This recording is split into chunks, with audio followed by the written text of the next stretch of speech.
واوري صفت کعبه عجب عزت کعبه دیر شرافت کعبه چې ابراهیم خلیل الله قربان و اسماعیل خاص فرزاد جلیل چې ابراهیم خلیل الله قربان و اسماعیل خاص فرزاد جلیل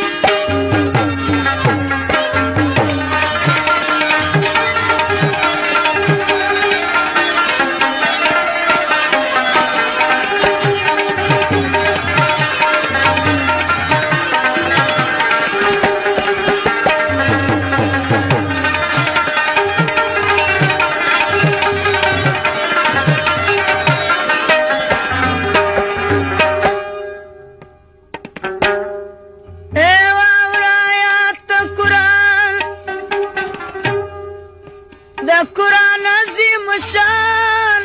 تفسیر کوي دا بیان چې ابراهیم خلیل الله د خدای کعبه جوړول دا پر ځای نه درېدل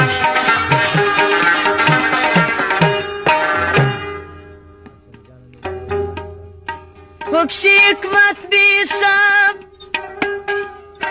د دلا کوي پواب داسې ویلي کتاب حضرت خلیل یوه شپه ولید یو خوب رحماني چې پر وکړه قرباني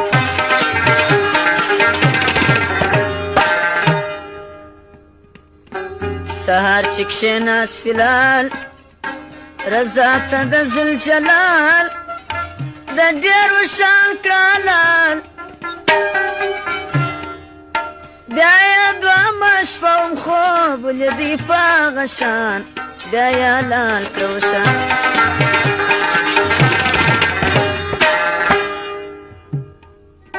بیا د خدای په اراده په هغه درېیمه شپه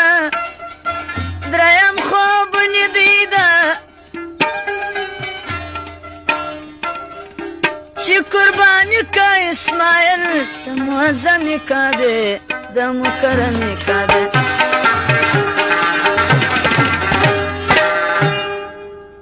چې دا زما د کعبه واشتې ځي ته جله د ټول اسلام د قبله ما دا د موجود کې جوړ د دې کعبې د خاورې د دې بیتې د خاورې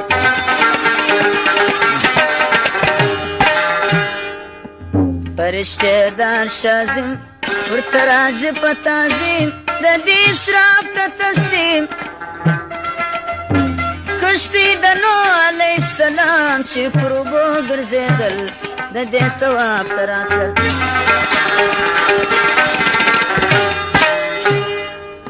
زما د حبیب ټول امت چې د لمانځه کوي نیت پر دې خوا کړي اقامت ته هم قربان که خپل اولاد و خاص رضا ته زما دې بیت الله ته زما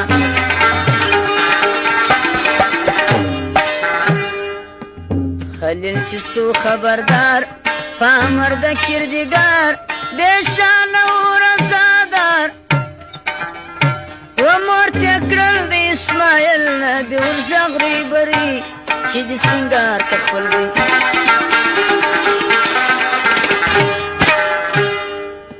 سترګې یې کړې ورتوري عطرونه یې کړل په پوري رحمت د خدای پر وري په غېږ کې ټینګ کړي خپلې مور د شفقت څخه د محبت څخه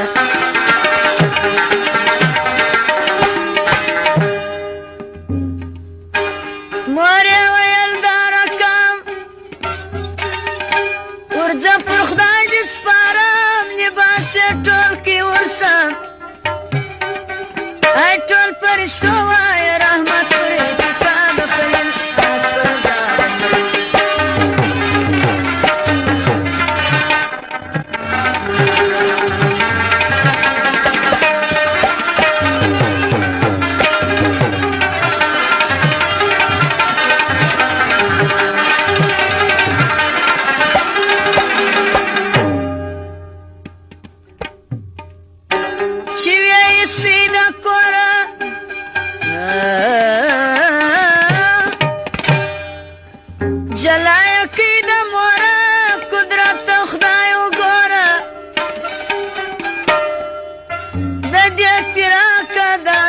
اسمان ملائکې ژړېدې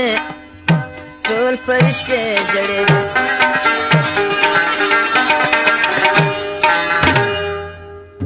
خلیل رسۍ وچاړه راواخیستله تېره د خپل ځان سره زوی و پلار دواړه د مقصد و ځای ته تله لاس په لاس سره روان په اخلاص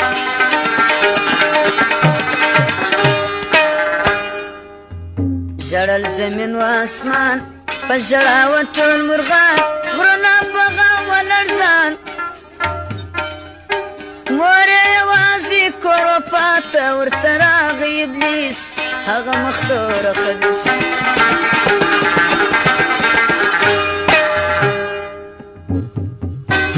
ورته ویله یې ده چې دغه ګران اولاد ستا درڅه بوتې قبلګه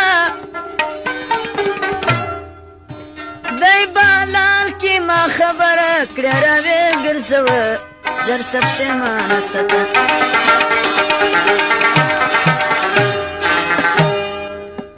دی وی ابلیس ته ګفتار داسې وکړي په تلوار چې اختیار لري پلار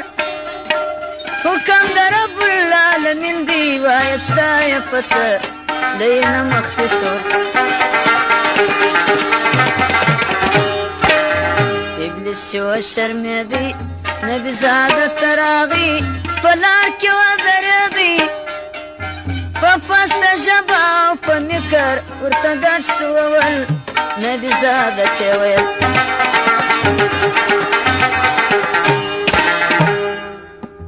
په دې مضمون سو ګویا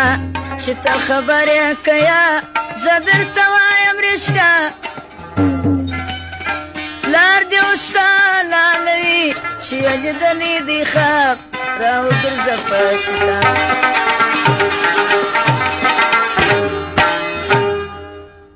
نبي زاده سو ګویان ابلیس ته هغه زمان چې دا د خدای دی فرمان که زه لال سم خدای به راکړي شه جنت و نعمت په شه کامله قدرت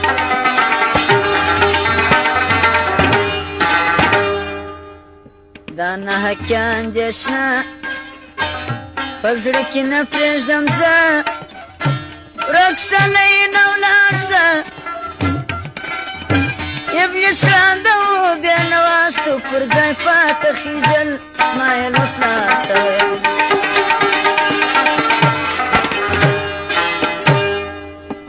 چې چیرې ځې قبلګاه پر کومه خوا بیمه لږ مې پال کاږه اینا که زړه ته وسوسې دا چرې ازاده